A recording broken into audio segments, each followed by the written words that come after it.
Dr. Schwackhammer, I was looking closely through the presentation, but one of the words I didn't see was flooding. And you mentioned the interaction between groundwater and surface water, but if we have catastrophic flooding events, we can be dealing with a variety of contaminants as well as quantity and quality issues, both for the public infrastructure. I think in Rushford we had to replace the whole wastewater treatment system there. So could you maybe address how flooding fits in, or what was involved in the discussion in preparing the report on how flooding is taken into account? We didn't come up with specific recommendations around flood control in terms of structures, but we do address flooding in the context of the managing hydrologic integrity. If we slow down water movement off the land, and we have ways to do that, ways to predict its movement and ways to slow it down, we will would definitely help mitigate flooding. So one of the outcomes is reduced flooding as a result of these recommendations.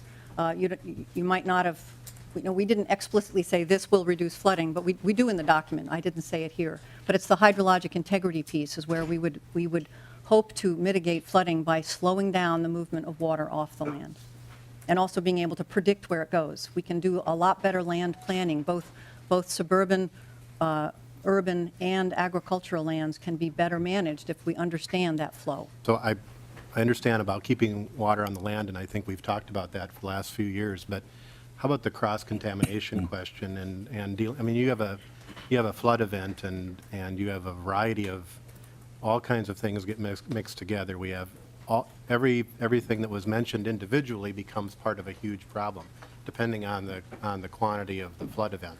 So how do we, we could do a lot of things trying to manage one contaminant that gets wiped out with a major flood. How did that contamination question get addressed in the study?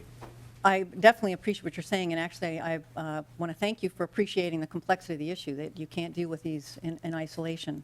The flooding issue is, we can't, I'd love to be able to prevent floods in the first place, but we can't. But we can make our systems more resilient to changes in hydrologic flow.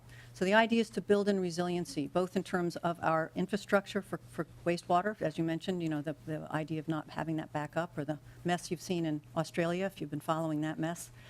We can't prevent those kinds of astonishing floods, but we can build in resilience. And so many of the recommendations deal with building in that kind of resilience. Understanding, knowledge of where the water goes is so critical to management. And if we understood that, we could change the way we build our cities, change the way maybe we build our wastewater treatment plants, or where they get sited. There's a whole bunch of issues that could be addressed if we understood where the water went.